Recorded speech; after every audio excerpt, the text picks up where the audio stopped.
Hey, welcome to the 9th installment of Technician Talk. It's Carm Capriato with episode 528. I'm with Bob Hype, Peter Landry, and Matt Fanslow. You're about to hear a deep and outspoken episode on training. Now, if you can't find the time to listen in one sitting, then listen in chunks, because you don't want to miss this at all. We recorded this at Vision KC 2020.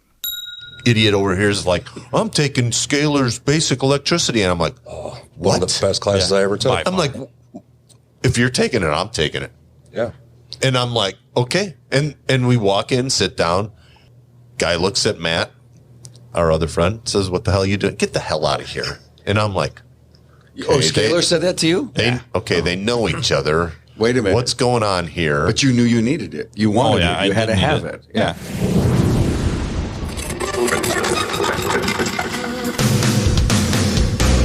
Welcome, aftermarketers, to Remarkable Results Radio. Listen to learn just one thing from today's episode on your journey to remarkable results.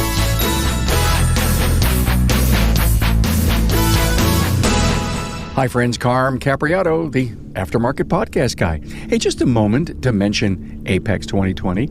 Let me suggest that if you earn your living in the automotive aftermarket, then Apex is right for you. New this year, Repair Shop HQ and a fully built-out 6-bay shop on the show floor. The dates, write them down, November 3rd through the 5th at the Sands Expo and Caesars Forum in Las Vegas. Registration opened in April at aapexshow.com.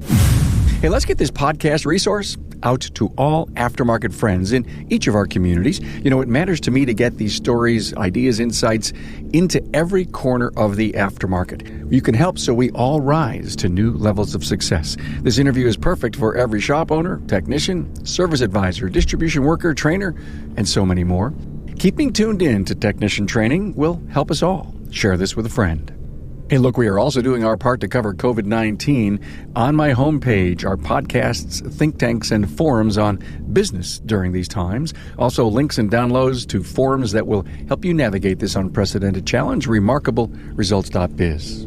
Hey, don't forget the views and opinions expressed are those of my guests and do not necessarily reflect the views and opinions of the authors, sponsors, associates, or affiliates of LSTN Media, LLC. Hey, find the talking points at remarkableresults.biz/E528.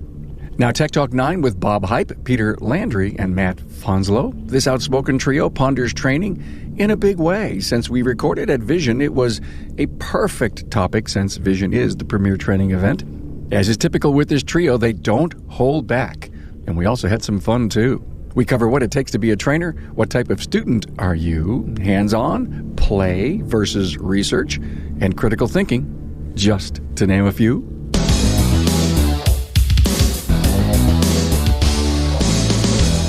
Hey, we're in the Vision 2020 studios, and it's Tech Talk. I think, guys, is it part 8? Who's keeping track? It's turning into like a Friday the 13th deal. Oh, man, I think it's part 8, guys, and forgive me for not checking, and maybe while we're here, I'll reach over to the computer and check it out. Matt Fanslow, Pete Landry, Bob Hype. First, we need to bring attention that Carm got Pete's name right the first time. Oh, yeah. Take one. I mean, what's going on? It's only been 8 tries, yeah. I usually say laundry, but yeah. All right. Close enough. So I figured we'd talk about what it takes to be a great technician, what it takes to be a technician. The knee-jerk reaction is to always go to diagnostician. What does it take to be a good, capable diagnostician? But there's so much more. And that maybe gets a little bit of the, the glittery props that, people want that's what they're striving for, that put on a pedestal a little bit. What do you mean? I don't know.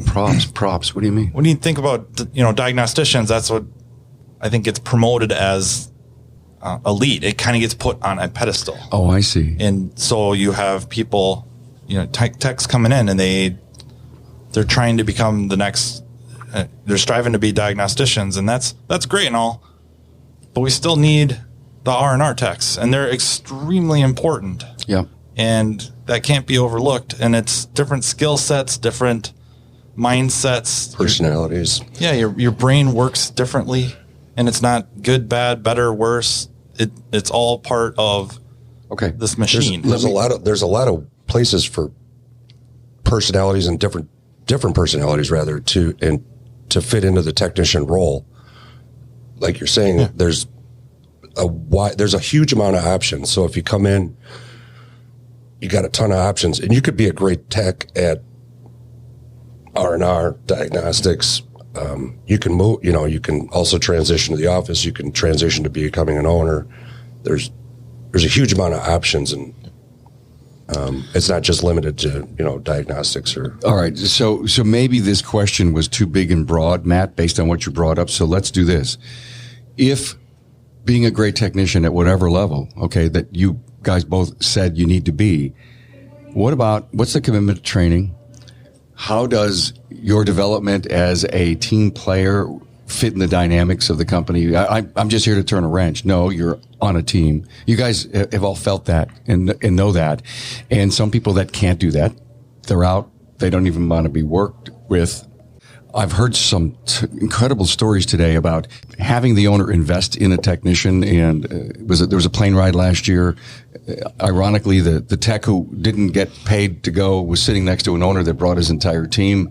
Within a week, that guy from the center seat who didn't have it paid was working at that shop because he looked at that shop with a commitment to invest in. What's it take to be a great tech? Well, here's the kind of shop you need to look for.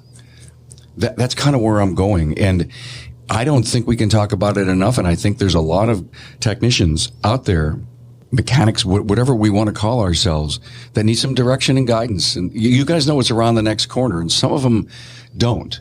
And they're not networking, and they're not talking to people. And they may not be on social media. And if they are, they may be hearing the wrong stuff. Or they are on that stuff and they're hearing the wrong stuff.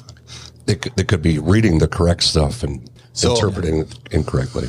So I'm the guy that everybody loves to hate because, well, I'm going to try and tell things the way I view it and the way I kind of picture reality. Last night I was discussing training with somebody. It was basically look at all the conferences and whatnot, and they've gone from this core of quality training to larger and larger classes offered, but the level of the class is going down. That's going to require an explanation. Is it the length of time we're trying to do too much in a short period of time? Is it the material isn't good? The material is not good. Okay. The length of time in some instances isn't enough. It's a situation that instead of going out and finding the best trainer and paying him or her a decent wage because of that knowledge or whatever, they move on to the large corporate that is a training grinder. That's one element of it. So another element of it is the perspective of the person looking at the training as well. How maybe the three of us look at the training offered at a conference or local or whatever is one way. But maybe somebody lower level looks at it as, wow, that's advanced. So the higher you get in your ability, the less training there is for you. But the other element of it is the higher you get in your training and your ability, the more you're able to look at the trainers that are teaching wrong stuff. I see. The YouTubers that are shoving wrong stuff out. And that's the biggest problem is there's wrong information going down there, and there's trainers, there's techs, there's everybody going, oh, this guy said it. It must be true, instead of going out and verifying and testing and seeing if it is true. I'd just like to kind of clarify wrong being inaccurate. And I don't want to imply, or I don't think Bob means to imply that if it's wrong, it doesn't work. Sometimes it does, and sometimes it'll still get you there. Doesn't mean it's right or accurate. But I think that's what you mean by wrong. But the testing, like ohms testing, you're going to take and pull out an ohm meter to test a circuit. Can it be right? Sure, yeah, absolutely. It can be right. Yeah, the ohm meter will tell you if it's bad. But if it's good, it could still be bad. Absolutely. Right. So it's not accurate, right? It's not wrong, but it's not accurate. Yep. And then there's instances where we're talking about applicability versus accuracy, and that could get dicey. I'm thinking that like a lot of stuff going on there. One is something grows, like an event grows. You now have a vacuum to fill to get material, whatever that is, and not at some point you can't be as choosy because there's just not enough. That's not a defense. I think that's just the way it is. Yeah. That's the physics of it. But wouldn't it be a different thought process to, instead of saying my it's growing, to maybe look at it as a commodity and say it's going to be this big and it's going to be quality, and you want to get in, you better get in early, because otherwise you're going to be shut out. I mean, there's definitely, like Vision, there's classes that are that way, but not all the classes. I mean, you can't have all the classes. But what you were saying there too seems to echo how techs are treated as well. To be a really high quality trainer requires that ego, or really maybe in some cases to be a trainer, period. Because like you're saying, they're not always the best compensated. So now you're up there instructing, presenting your material or someone else's because of the ego to be up there. And then, over time and all that time investment of what research, work, collecting data, assembling it, studying presentation techniques, all that stuff to become. You need ego to do just about anything. Yeah, I was going to. And I look at it like this. I know a lot of coaches and, know a lot of the trainers, but I've talked to coaches more, and there's always that issue is I own my own shop and now I'm a coach, and they don't think I could be a good shop owner because I became a coach. And I've asked that people, I said, do you really feel that way? And they say, no, I love what I do. This is what I wasn't sure. So I'm doing all this stuff, and I finally found my golden goose, whatever it was. And if you think about a technician's trainer who loves what they do and they're good at it, maybe ego is part of it. Boy, I think that's something that has to push you to be better at what you do. But there are a lot of trainers out there that they were destined to be it. There's some out there right now that are going to be our future trainers. They probably don't know it yet. Are we talking about presenters or trainers? Because I think that... Oh, that's a big word, yeah. To me, I have a hard time agreeing with trainers needing an ego, because I think it's a very humbling experience to be. You can have ego and be humble. It's not. There's a huge difference between arrogance, humility, and ego. Oh, okay. Maybe I need to get myself a dictionary. I guess I was just thinking, like, ego can just be. Self-assurance and that kind of a thing. Are you talking confidence? Yeah. Because ego is usually referred to as a negative attribute. I love to have you guys go down these rabbit holes. It's so important. Can I try to drag you guys, even though I thought what we talked about is worthy of just letting it sink in and, let the audience think that through. But, think about being a technician in our industry today and the commitment to training. I mean, that's all I want to know. I want to know what's the commitment to training that's necessary for the technicians of today. I mean, shop owners will say, listen, in order to grow a great company and do the job right and have bay efficiencies and everything and prevent comebacks, we've got to have 40 hours a year. And, I've never had technicians to come on to say, that's the right number, it's the wrong number. It should be some online. It should be some leader-led. It should be some hands-on. Let's just talk about that mix. Everybody's different and how they learn is different. But I think that everyone will agree that the best way to learn is hands-on. I don't care what you're doing. I mean, industry, out of the industry. If you're involving your hands and doing stuff, the more senses you use, the more you learn and retain. Right. Yep. Experience. Yeah. Often what I find in the best lessons I learn are experience develops questions. Then I'm a man with a question I need answered. And when I go down that path and I'm looking for the answers to a specific question, that's when the real knowledge is gained, I believe. I have an applied knowledge. I'm gaining an applied knowledge at that point as opposed to a theoretical knowledge or, I think I know how that works. No, I need to know. I need to have an actual answer to this problem. And that's where, I think, again, it depends. And that's you. Matt, it's similar. I mean, we were talking earlier today about, how basically learning and absorption and all that kind of stuff goes. And the older you get, a little harder it is to get some of the stuff. But what happens when you are suffering from severe dyslexia or some other learning thing where you go and read stuff and you're like, now I'm more confused than ever because it's just a jumbled mess. More power to the guy that can go out and read white papers and stuff like that. But I'd put a bullet in my mouth. Yeah. It could even be. You know what? If you're reading a white paper, you have a reason to read. I don't know many people that are reading white papers out of curiosity. I have a question I'm trying to answer. And most papers that I'll read or any of that technical stuff, I'm not reading it cover to cover.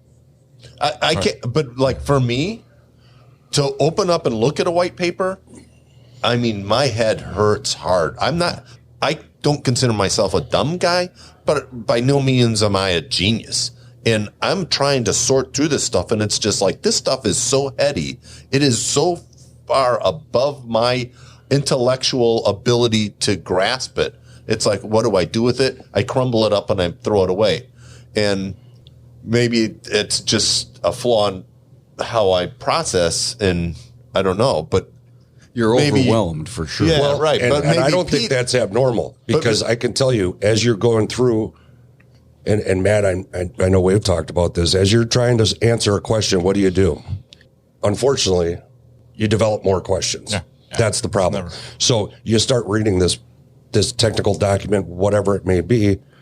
You get through the first paragraph and go, I have no idea what he's talking about. I got to go look that up now. It gets expensive. It does, and you miss. Yeah. You miss. But if you can't process the information, yeah, it ultimately comes down to now getting back to one word you said, network. Maybe you need a network of somebody that you can stop and say, hey, I need somebody to help me. Put a pin in it. Network. Hold it there. If you earn your living in the automotive aftermarket, well, you need Apex now more than ever. And here's why. Technology is driving so much change these days, and it's so hard to keep up. Apex, well, they've got you covered with outstanding technical and management training, the best of the best. This year, topics are going to cover alternative fuel vehicles, diagnostics, telematics, and under-hood and under-car challenges, just to name a few. Then there's the all-new Repair Shop HQ, which I just can't wait to see and experience. It's going to have everything for shop owners and techs. You'll see demos in a fully built-out 6-bay shop and the new tool and equipment theater. And there's so much more for you at Apex. You'll learn about the hottest trends and opportunities, discover new products, meet face-to-face with suppliers, expand your network of contacts, so important, and also plan for future growth. Apex will take place November 3rd through the 5th in Las Vegas, and registration opens in April at aapexshow.com. Hey, keep listening here for more news about Apex 2020. I wrote down, remember I asked you what's important to be a technician today? I wrote down reading. You don't shy away from it. Don't think it's not important. I remember going out to an ADAS class, just me. I wanted to see what it was about. And they said, you got to read. You got to read. I think you guys may have talked about this on the shows in the past. Don't be committed to read. Reading is not wrong when you're trying to learn something. And reading is going to be a daily thing if you're fixing cars because service information is written. You don't have to read it. I remember somebody come up to me and say, we were telling our customers as they had the window to look out in the bay. And if you see our guys in the white lab coats and they have laptops and there's papers and you think that they're, hey boss, let me fix it. I'll read about it. No, that's a requirement today. It's important that we take the information that's available on this vehicle or this problem and learn it because guess what? There's hundreds of thousands of issues out there and we all can't know enough. I don't know if it's learn it. It's maybe interact with it because there's too much. Yeah. You know, it's developing the skills to either use your network, use your service information, whatever your point of reference is. You need to learn the skills to find the information. The information itself, I don't think you're going to learn. You need to learn to be a good student. There you go. Yeah. That's it. You know what? Maybe that's the answer. I suck at Be done that. with it. Oh, really? Why? Oh, I'm a horrible student. Well, he's just an asshole. But Shall I bleep that? no, leave that in. It's sometimes true. Sometimes it's Bob we're talking about. Hey, I own it though. Yeah, he admitted. So, And I'm proud to be friends with this. Oh, yeah. but I mean, I grew up, I didn't have, I dyslexic early on, Really? not diagnosed. I hate to read. Absolutely. I mean, it is. So is visuals more important too? I mean, does that work? And touch. Okay. Yeah. That's why you're the hands-on guy, right? Right. Yeah. So for me, it's one of those things that I never learned how to take notes. Yeah. I never had that process of good learning studies. And if you want to be a good technician, you want to be, I don't know, today, you want to be good at anything, knowing how to read, take notes, have good math skills, all of that stuff's really important. And being coachable. Yeah. That's a situation where you're humble, saying, I'm willing to learn. I want to be a student. Yeah. And that transcends across almost all fields, right? Right. Exactly. So if you wanted to get better at a certain aspect, you could jump on YouTube and watch some videos on how to, learn to take notes, learn to take, to be more coachable. There's a video for everything. The generic answer is attitude. I mean, that will help immensely. The attitude to do what needs to be done, whether that's investing time and training, keeping your mouth shut, ears open, all that, that will help immensely. And I understandably so. We keep drifting a little bit to the high tech stuff, but I keep coming back to just C tech, B tech stuff too. Not that it's easier, but you're coming into the trade, right? You're new to the trade. You're reading this stuff, but you have nothing to base it off of. You don't have any fundamental to base it off of because you've just really started working on vehicles. And so it's trying to be in an environment to get either your hands on or watch somebody, shadow somebody to see something. And then when you're reading it, be able to go, you know what? I think I know what they're talking about. I remember when Bob was taking that apart. I remember that. Okay. Now I can picture this in my head, and this now makes sense. Do you know why he talks about this a lot? I've heard you talk about this whole thing a lot, about the B and the C guy, because in your shop, you're the A guy, and you have these other people working with and for you, and you see their value. Oh, it's tremendous. I don't have to do it. Financially, they're more valuable probably than Matt. Yeah, by far. I think they generate far more funds directly to the shop than I do. No question about it. One of my takeaways from this last 10 minutes was to shop owners that are listening. So there's thousands of technicians here going through all kinds of great classes, and everyone learns at a different speed and rate and absorption rate. I mean, that's my take. Like you talked about your challenge, Bob. There's a ton of guys down there that are just like that, but they're being immersed in this GDI class. They're not good note takers. They may not get the uptake. And when they go back to the office and distill all the different classes with each other, I think one of the only and best ways to learn it is to teach it, is to reteach it. Here's what I learned. Here's what I remember. And when you teach, you learn. And that to me needs to almost be a big part of being a good diagnostician or a good technician or a good mechanic, is you've got to be able to distill the things that you know. And I think Bob hinted at it or probably blatantly said it and I didn't catch it, but I think you have to identify what kind of a learner you are. You really do. Right. Because I think Pete and I, for sure, are theory guys. Well, you just said, shut up and listen, asshole. Right? But I think we are theory guys. And there's a lot of theory guys out there, but we're theory guys. So if I go to a class or I read something and I understand the premise of it, I understand the workings of it, like, okay, that makes sense. I know what's going on. I don't have to do it in the next month or two to remember it. When that shows up, I'll remember that maybe flip through my book for a quick refresher, but I kind of got it down. But that's the size of your brain and how you think, but not everyone's like that. I would say exactly. But I think you need to identify that. So if you are Bob, and that is hard to get into your brain and into your memory banks, and you struggle with note taking, but that's probably what would help the most, or hands-on. But hands-on classes are tough to come by, right? They're tough to put on. They're tough to come by.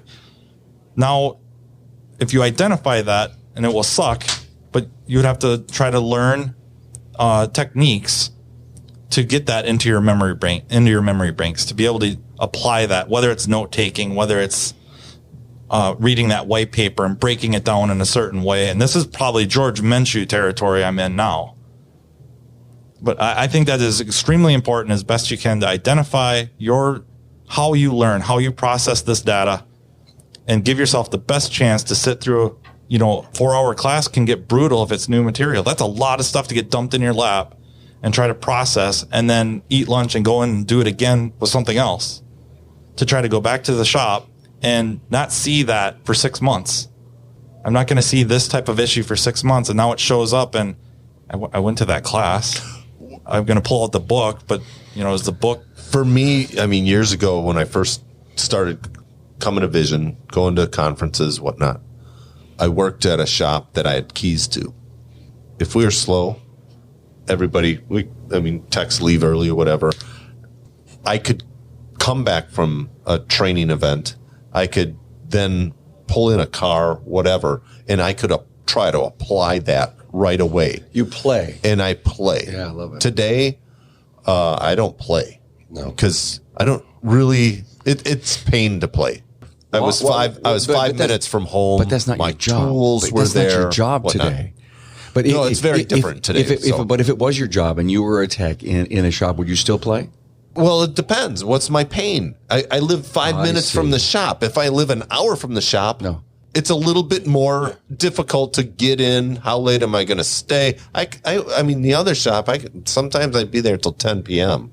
Just screwing around with stuff. Yeah. And, luckily for me, I don't have kids and stuff like that I have. I don't want to, I'm not trying to slam people with kids. They got responsibilities that I didn't have. I understand. Yeah. Damn parents. It's just one of those things that, everybody has different things that they have to deal with in life that can be difficulties or they can be opportunities. I think what a lot of this is coming around and coming back to is, how is this training or this going to help me? How am I going to apply it? And if you're not thinking of that while you're in class, I think you're missing out, because a lot of the detail that's put into the class is to center toward a point or toward some certain understandings that if you don't have that mindset, you can totally miss the point. Well, there's a lot of guys that go into classes, and I've been there, that look at the class description and say, okay, I'm going in there. And then in the first 5-10 minutes, it's not meeting their expectations. Now they're like, I'm checked out. And maybe they leave. Maybe they just sit in the chair. Sundays are brutal here because everybody's tired. And as a trainer, you're looking out at these guys nodding off practically. And it's difficult for a trainer to go through that. Instead of going into the class and saying, okay, I'm going to walk in with an open mind and I want to learn one thing. I want to learn two things. And saying, okay, I walked away with something. Mm-hmm. It seems like a high price to pay for one thing, right? Especially in the internet age, right? Where there's so much instant information. Gratification. Right. There's so much information. That's what we expect. I want this answer. I want it now. Yep. Okay, so you go in with the attitude of learn one thing. You get the book, the handout. Let's get to that networking thing in a minute. But you go back to that one thing from that manual, and you say you're in a Toyota class. Well, you know where that book is on your shelf or in your cabinet. At least that one thing puts you in the right book to go back and say, I also think we were talking about this. So if it's a strong commitment to learn just one thing, it could eventually take a mind that can't absorb that much and get you into a filing cabinet. And let's hope that book that you have is, something that you can actually go back and read. Some of these times you go in and you got 4 slides to a page or 3 see. slides to a page. And yeah. you're like, okay, I might as well burn this book or leave it at the class because it's worthless. That's a great point. And instructors, understandably so, oftentimes will leave details out of the book because they don't want the book hoarder or the book stealer, I guess. They swing into the classroom. Trainers that, will take the material. Plagiarizing, but also just you'd stop by, grab a book, leave, go another classroom, grab a book, leave. Plus, it costs a lot of money to print things. Right. And so they don't release this information until it's in class and you have to write it down. So, you have to be present to not only just physically present, but you also have to be, paying attention to hear it, to make sure you get it in your book. Which one of you said hoarder? I did. Yeah. I can see that. There's plenty of people that are, walking around, especially like the nice World Pack books. Oh, yeah. They're beautiful. Yeah. Matt, and who said hands-on classes are great, but they're hard to put on? I did. Yeah, and you've done hands-on classes. I've seen you. Almost primarily. Yeah. And so you would know firsthand. Is it that you have to create slides and handouts from these case studies? Is it to control the class? No, none of that. It's finding a venue. And then I think from a perspective of putting it on and making money, having enough attendees. And then in my case, we put it on scope class with Scott Schott and I put a scope class on hands-on, and having enough vehicles for the ratio of techs or attendees per vehicle. Logistics is a killer. Is that Logistics is bad, and then you got to charge enough money to do it. Class size is limited, of course. All right. So what do you do? Dozen or less? 6, depends. 8? Depends on the venue. Depends on the number of cars. It depends on the trainer, and can he get a helper or two? I mean, Pete, you've never been involved. Pete and I have helped out a trainer. It's just logistics of where you're at. That has put on, years ago, I facilitated putting on a scope pressure transducer class. All right. Because I'm selfish and I wanted to learn it. So what better way to learn it than to get the best trainer that I know that can facilitate it, find the venue, and then say, I'll fill the class with people. And I don't care about making money on this. Because I'm selfish, I don't want to do anything other than learn this. And, if I put it on, I don't have to pay any money. So, yeah, you're on board. He's smart. He's sitting there talking about how dumb he is. He's freaking brilliant. So, but laughing all the way to the bank. I go to the trainer and I say, hey, I think we should put on this class. Never sell. I said, if I sell it, you'll put it on. Yep. I had 30 seats that fast. And then the class was sold out again. And the class was sold out again. People came from all over the country. And it was great facility, great trainer. But the other part of the fact was the first class was really high level guys. So the trainer didn't have to hold too many hands initially. The following classes, he had helpers. I was there not because of my knowledge of doing this, because I was helping facilitate, but with my limited scope pressure transducer knowledge. And that's not my strong suit at all. I was able to help out a little bit. Mm-hmm. That's what it takes to do hands-on. So you knew you needed the class. So you wanted to get a trainer, and then ultimately you could facilitate once you went through the class? No, I wasn't worried about myself helping, but but you ended up learning. Like Matt and Harvey used to do. Initially the Pico class, you had how many people come and help? It was star-studded, and that's no BS. It was star-studded. Pete would help Landry. We had Scott Groen. We had Eric Ziegler, Matt Hodges, Paul Suter. Every car had a helper, and they were top-level techs. And at that time, it was bring whatever scope you had. So we hung Pete with some questionable pieces of equipment. Does the industry feel that hands-on Thornton threw me into an OTC. I'm like, I would think that the industry thinks hands-on is the way to go. But if you're a big training company going around dispersing your instructors, presenters, I think it gets rough. I know they've done it. I know they try. I don't know how the turnouts are. Get the local vehicle, unless it's the vehicle that they're driving. Right. And that's only one trainer, one vehicle. And the thing is, if you have your network set up, like right now, today, if I had the class for a hands-on as far as topic-wise, and I could find a trainer, I know I have the facility that I could put on a hands-on fantastic class. That's not the world that I live in, so I'm not out there facilitating that stuff, but I know I could have it handled today.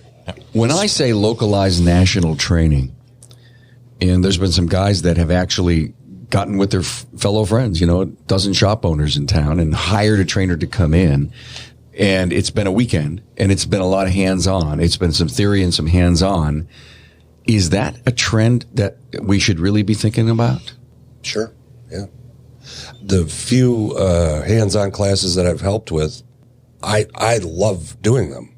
I feel such a great reward watching the light bulbs go on and things click, because people don't realize that unless you're the one clicking the buttons, this looks so simple, so easy. I could do this. Okay, go do it. So then okay, well, let's work through it. And you work through it, and all of a sudden now they can do it, and they realize, hey, I can go repeat this on a vehicle. And, it's just that's very rewarding. And I think we reach a lot more people that way than we'll ever reach sitting in a classroom. So I've seen Pete as a presenter, trainer, whatever, standing in front of a room. That is not his calling. This is not to put him down by any means. That was the nicest way you could say that, actually. This is not a put down. He is probably the best one-on-one trainer that I've ever come across. He has got more patience, more, let me see what you're doing there. Let me help you move, and able to guide somebody into a thought process and move somebody along better than anybody I've ever met. How do you take that? Pete's crying. I don't know. I think I'm still sleeping hearing that. I'm not sure. Have you ever heard Bob say that to you before? No, that's a new one. Wow. So, well, he still owes me for the hotel, so. You're working on it. He's worried about his bill. It's a solid concern. Oh, you know what? No, I'm serious though. And I mean, and not only one-on-one, like physically present with the person, I've seen him take guys in our company and struggling with a problem and go, let's bring this to private message or phone call, whatever, and guide that person through. He's done it with me. He's done it with many people. He's spectacular at that one-on-one. Here's what I love. There's got to be other Pete's out there in our industry. So when we think about localizing national training and bringing, a hands-on with a group, a dozen shops and a few vehicles to work on in the sponsoring shop, and everybody pays the bill and everybody earns a decent living as a trainer, right? Yeah. What's the next level that says a Pete Landry goes out and literally works with a struggling, B to an A, or however you want to classify what that tech is, and Pete goes in for a day and shadows and works with an individual. Will that, do you think, ever be a form of training? I don't see that being where most shops would be like, see the cost benefit as far as, I know there are others. The other problem with that is there's certain cases that are going to be much more valuable to learn as a foundation piece that you're not going to see day to day. You may not have it at your shop next week, let alone the one day that Joe Schmo shows up. I get that. Yeah. So the curriculum needs to be structured in a way. You're teaching circumstance, really, issues that are going on at that present time. And there's a certain reality to this. I use the analogy a lot with diagnosticians, learning to be a critical thinker, but it applies across the board for anything that's maybe in the higher levels of repair, whatever that may be, whatever level that is. That if Pete and I today decided that we're going to become work together to become very, very good chess players, we're going to just go after it. We're going to challenge each other, play each other online, talk about it, read about it, refer books about it, watch it on YouTube, watch the greats, study their games, buy chess programs, really, really challenge ourselves and get better and better and better. You know what? Maybe we get good enough to go and win a couple games in a tournament. Maybe we get good enough to just destroy all our friends. They won't even play us anymore. But there's going to be a limit. And maybe Pete can go on further than I can, no matter how hard I try, no matter what I do, how many videos, training, I'm now paying people to teach me how. I can only hit a certain level. And that's just the way it is. I don't grasp the game. It's not an intelligence thing. It's just I don't grasp the game that maybe Pete does more naturally than I do. And he progresses further, but he still can't beat the masters or the really good park players. Or the artificial intelligence. Oh, yeah. Now, I'm not like the biggest sports guy, but I know some analogy. And the thing that comes to mind right now for me would be Larry Bird versus Michael Jordan. Larry Bird works his butt off to be what he is. Mm-hmm. Jordan is just natural. Oh, but nobody worked harder than Jordan, though. You know? Larry Bird. I doubt it. I don't think anybody worked harder than Jordan. Yeah, that guy some of those insane. guys, they were just, he could have got by. He could have, right? Yeah, he could have been a good player, no matter what. Matter what. It was his unparalleled work ethic that put him as the greatest player of all time. Yeah. But you're not wrong in that line of thinking.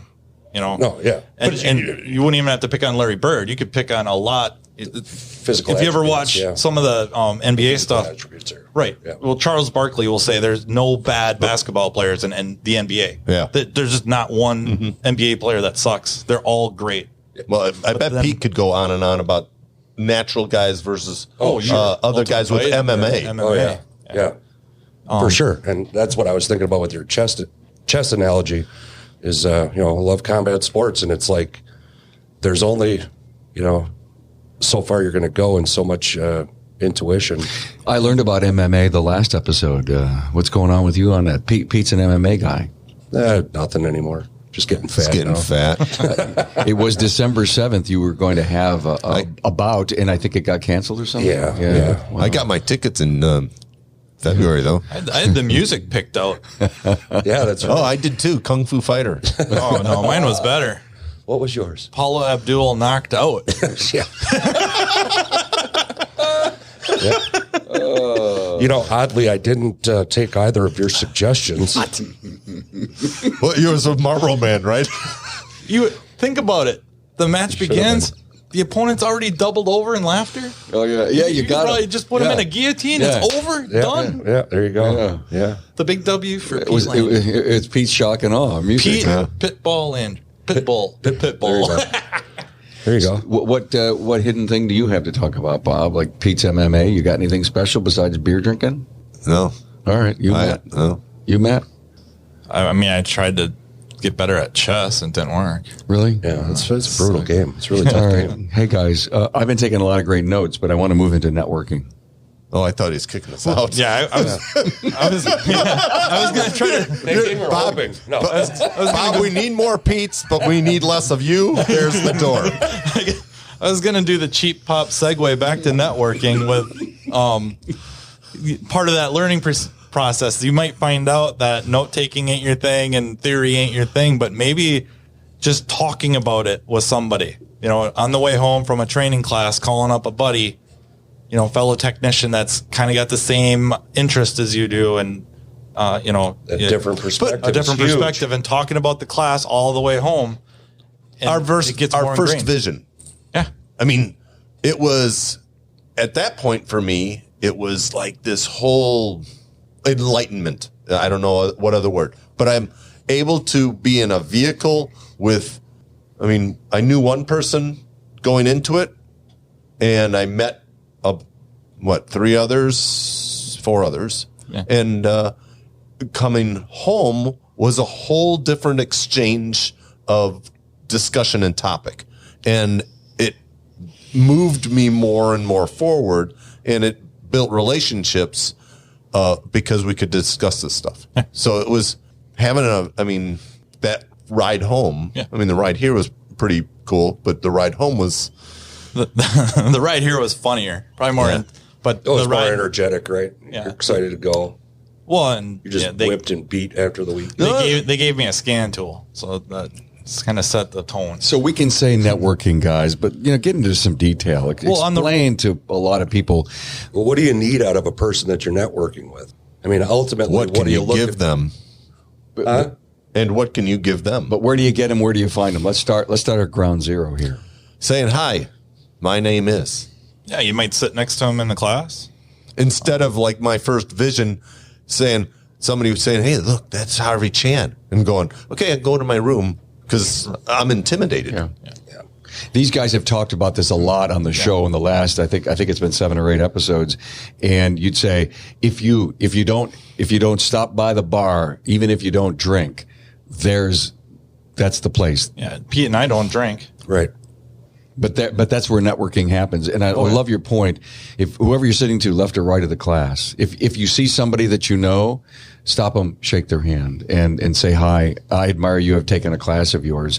A lot of times cards get exchanged. And then you continue to talk about that while you're at Vision, and you're starting to meet people that have the same energy about a trainer or a topic than you do. And don't shy away from an email, a phone number. If you're going to grow anything in life as a parent, you got to expand your network. So now I'm going to have people, aren't you that asshole and remarkable? Yeah. results? You're the guy. Nobody will talk to you. Don't worry. Yeah, when they stop me and they say, actually they have, and they said, we love those technician interviews, and there's that Except- Matt guy and there's that Pete guy and Ouch. no, Expurlative.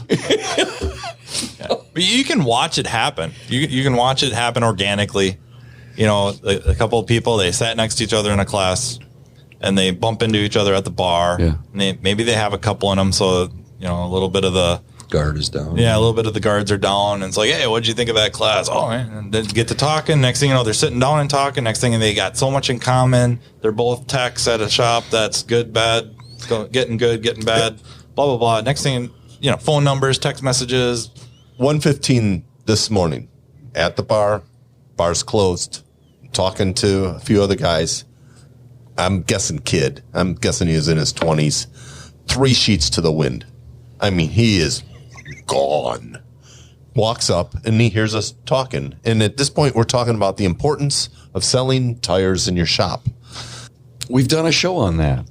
This guy's like, On tires specifically? Tires suck. Why would you want to sell tires? You don't get any money at tires. I'm like, no, and you're doing it wrong. It was a whole different. This kid was not ready for this because I'm like, okay, sitting him down. What's your job? And he's like, well, I'm to make the customer happy. No, that's not your job. Making money. That's what his your job. next thing he said. Yeah. Making money, taking care of me. No, that's not your job. And he's like, well, I said, your job is to make your boss money. And he's like, huh? I'm like, and then the money should flow down and it should be shared. And if it doesn't get shared, Go to another shop. you've got wheels on your toolbox. Yeah. But ultimately, unless you make your employer money, they cannot share more money with you. So you should be going back to your employer and saying, hey, I was at Vision and these guys said tires are important and we should make money on tires. And, I was talking to a couple of M&A guys, mergers and acquisitions, and this whole, succession plan, and guys growing from 1 store to 2 to 3 to 4. And I can't remember who it was. It said, we look very carefully if shops are selling tires, and if they're not, that's another, distraction, or it's another check mark in the Negative no column. comma.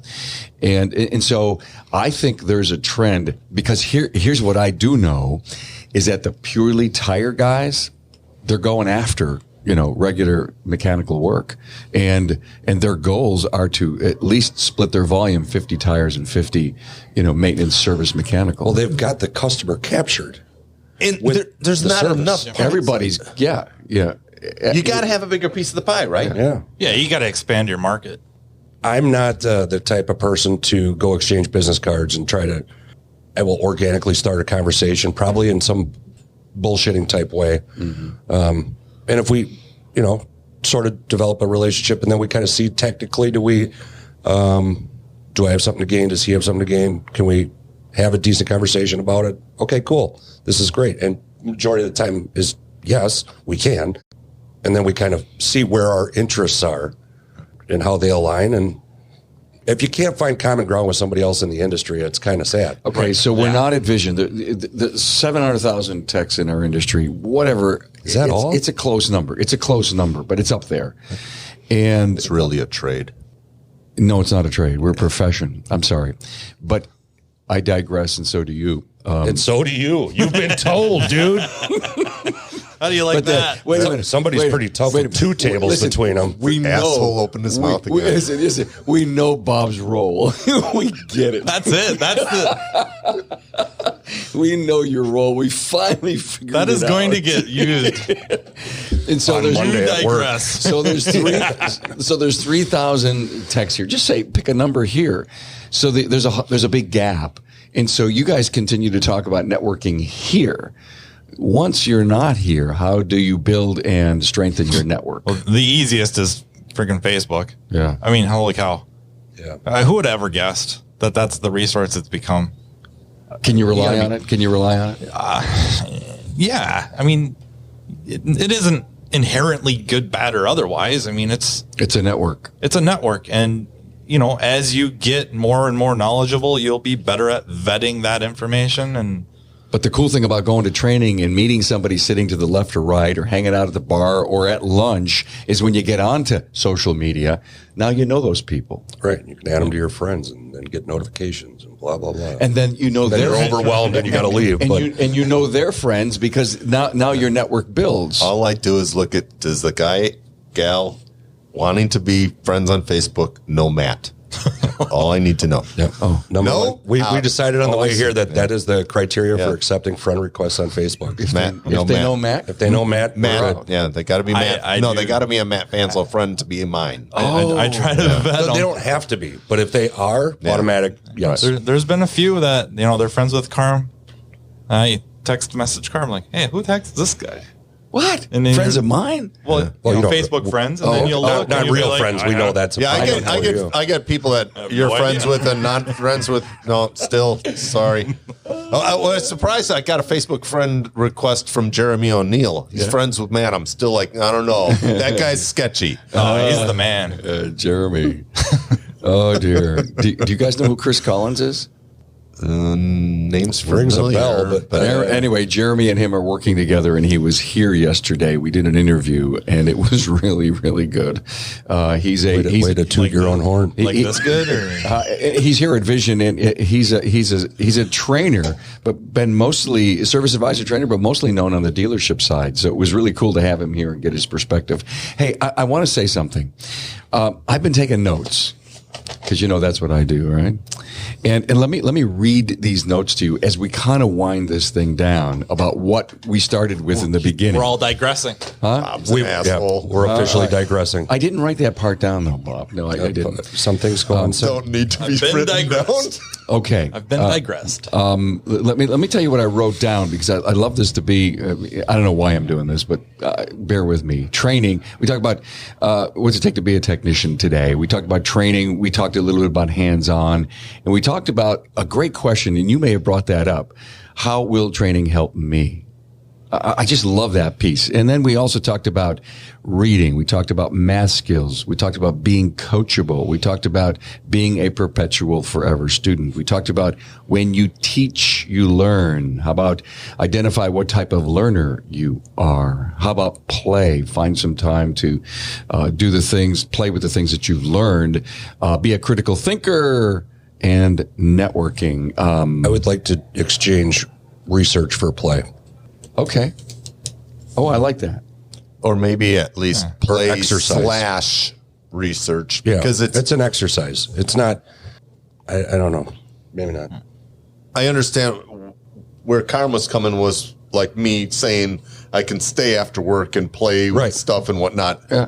And what Pete's saying is actually you're researching and Yeah. learning how to do stuff. You go beyond. Right. You go beyond the education. Yeah. It's, I mean, learning at one point, if you can consider it play, and it's fun, then Awesome. woo. Congratulations. Right, exactly.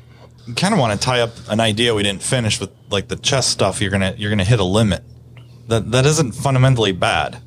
It's not a knock, because you can be very, very capable.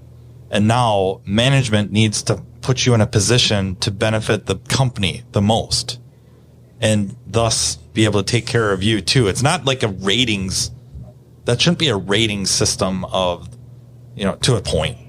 And management now has to plug you in a position to succeed. So maybe you're not the highest level, but at the level you are at, you're a producer. A very important spoke in the wheel. You're still. very important spoke in the wheel, and you can produce at that level, and they can put you in a position. They can structure the business around you to maximize your profit for the shop, and thus money in your pocket or whatever. Or value to the team. Sure. Yeah, I didn't want that to sound like, hey, you're only going to get this good. Sorry, dude. Yeah, that's the end of it. I wrote down. It's a little doom and gloom if you say it that way. I know, right? My 12th bullet point is the chess factor. And let me tell you what I wrote it to be is how far can you go? And if you reach your limit, live within it kind of thing. And if not, maybe there's a point in time a year down the road that something clicks and you can then you can become the chess master. Yeah, and you shouldn't not strive To be better. to be better. Right. You have to. Cool. Reach your limit. Don't live within it. Yeah, Keep striving for better. Another thing that popped more. in my head when we were talking about the training stuff is check your ego at the door. Then not even the door of the classroom, but when you're looking at over the classes and you're looking at what to take, and it's always the most advanced thing you can find. And really, should you be in that scope class when you don't have a grasp of fundamental electricity? And that's not a knock. I'm not even thinking about specific people, but it happens all the time. Vision 1. Yeah. I'm going through all this steps to figure out what classes I should take, whatnot.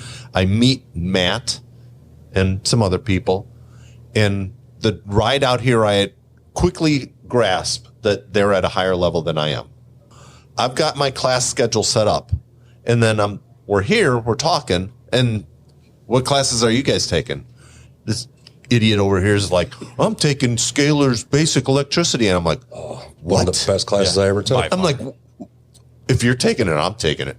Yeah. And I'm like, okay. And we walk in, sit down. Guy looks at Matt, our other friend, says, what the hell are you doing? Get the hell out of here. And I'm like, okay, Scalar said that to you? They know each other. Wait a minute. What's going on here? But you knew you needed it. You wanted it. You had to have it. Yeah. One of the greatest classes there is. If you can take Dave Scalar's basic electricity class, fly to where it's being presented. Right. Yep. It's worth it. I took it a few times. Yeah.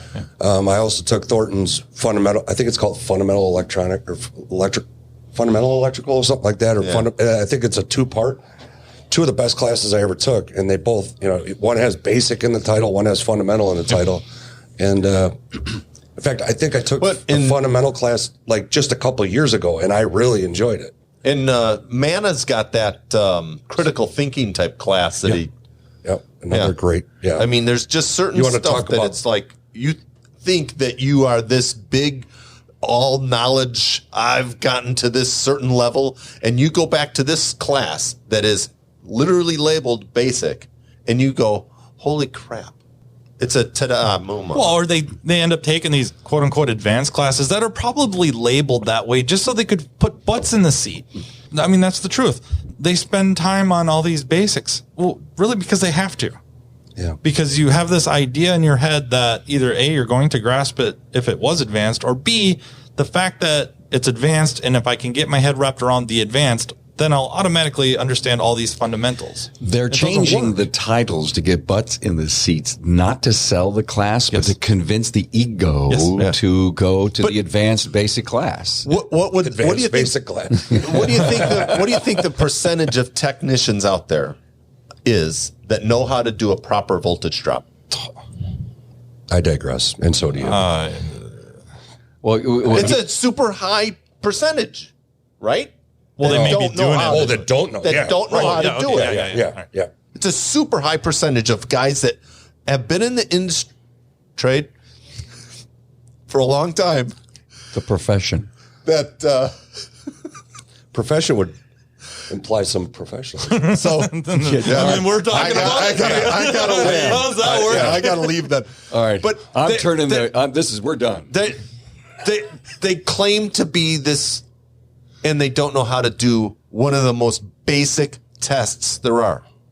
So thanks for bringing that up here at the end. That you think you know it until you go to a basic. And people have said to me, I go every 3 years just to keep myself grounded. And, because there's 3 particular laws. And, I think in shop class many, many years ago, we went through this. I respected it, but I had no clue. No clue how electricity works. And today, that computer that runs on those 4 tires is all about it. Sometimes I wonder how it works when I perform a capacitive discharge. What the hell? I thought. Yeah, and it's. We could discuss some theories about that. Yeah, and you could run with that where you can run your phone. You know how to do these tasks on the phone, but do you know really what's going on inside? Right. And then, do you really need to know? Like at a computer science level? Yeah. Yeah. No. Right. Yeah. No, I don't. Not at all. Yeah. And I've had that. I think I brought it up in New York about electricity. Like that's kind of where that applicability versus accuracy, I think, collides. Where you really need to know quantum field theory to fix taillights. But I don't think so. A voltage drop. You need to know a voltage drop. Yep. Absolutely. And wait till those quantum computers come out and we rethink it all. We won't be thinking at all. It won't have we won't have to. Hey, guys, thanks for being here. This is good. You'll be told what you need to know before you even realize you need to know it. The algorithms will be that good. There was we're going to do an episode this afternoon with Scott Brown, Chris Chesney, and Dwayne Myers. They were last week out at the Southwest Research Institute. And, they have this. It's an unbelievable company that works in the automotive. NASA's their biggest customer. Chris stopped in. I think it was Thursday, and I said, "So what's been going on?" He said, I was at Southwest Research Institute with AutoCare, and he says, Carmen, you should see what they're working on for the autonomous car. And he told me, and I says, stop. Can you be here Thursday afternoon? And so I have Chris, Scott, and Dwayne coming in, and he just shared some most fascinating stuff about what the cameras are now being able to see and the algorithms are being able to interpret way before the actions on the street happen. Yeah, and not that this video is to that level, but Scott Brown has a video up on YouTube. You might find it through him or diag.net that he's got a camera running with some NVIDIA software. Yeah, right. Did you see impressive. The Bozo the Clown thing? Yes. Yeah. Yes, it's impressive. Yeah, and I mean to interview Scott all about that too. We were talking about that NVIDIA unit on the way here. Mm-hmm, mm-hmm. Is that what he's using? I think so. Oh. Yeah. Interesting. Yeah, I didn't know what he was using. Yep. Matt Fanslow, Pete Landry, Bob Hype, thanks for being here. Thanks for having us again. You may now digress. So I guess I'm out. And is Eric or Justin in to replace me? Oh, well, you know what we should nobody could replace. We should ask the audience who they want to vote for to replace you. Bye. That would be entertaining. Thanks for being on board to listen and learn from the premier automotive aftermarket podcast. Until next time.